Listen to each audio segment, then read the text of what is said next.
If you could be given advice that is going to greatly increase the speed at which you learn guitar, wouldn't you follow it? There is one thing that most new guitar students are told by teachers, but I've seen it ignored time and time again.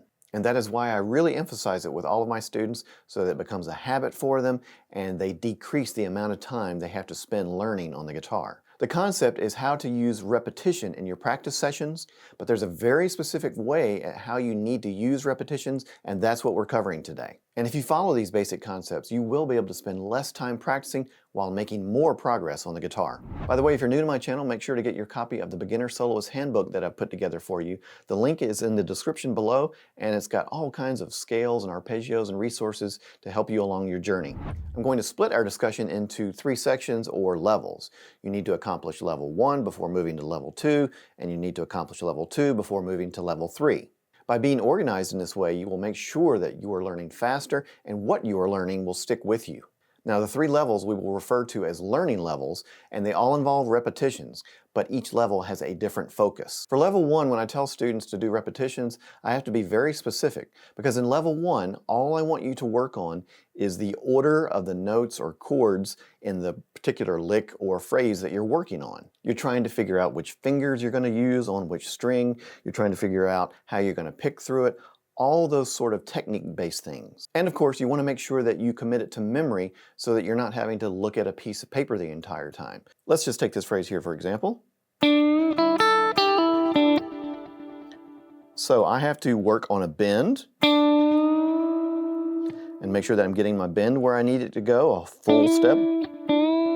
That's a technique I have to work on. And then I have a bar across 2 strings that I have to get down. Then I go down to the B string and I have to work on a pull-off like that, and then end it back on the 7th fret of the 3rd string. So the whole thing together is...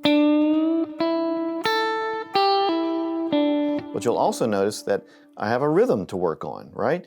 Let's put that for later. All we are concerned about is getting the basic techniques down. So the bend,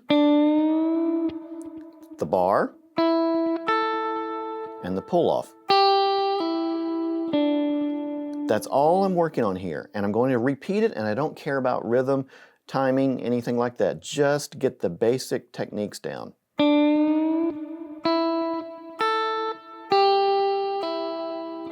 Repeat.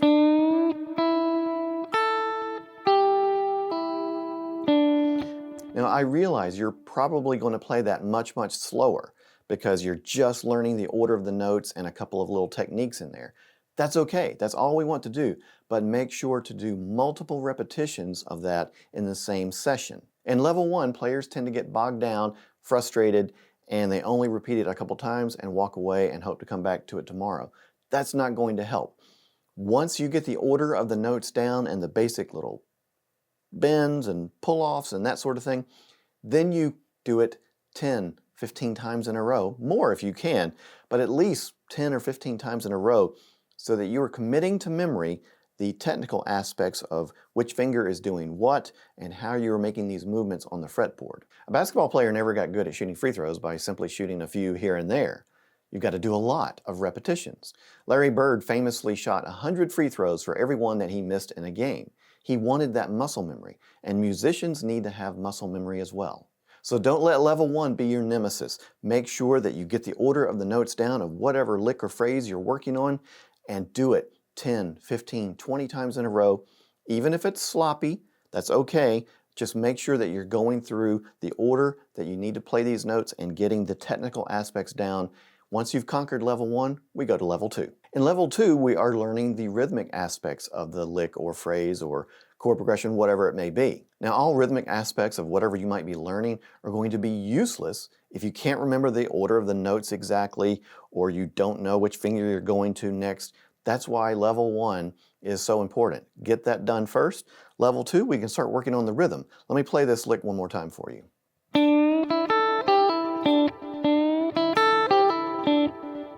So you can hear the rhythmic side of things there. If I just play that lick straight,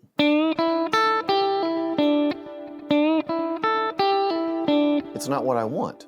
I need to practice that swing with the pull-off and everything.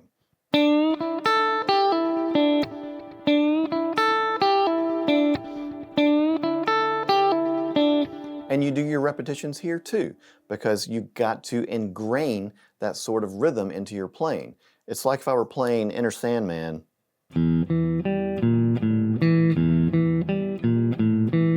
With no sense of timing. No, you've got to practice the rhythm of that.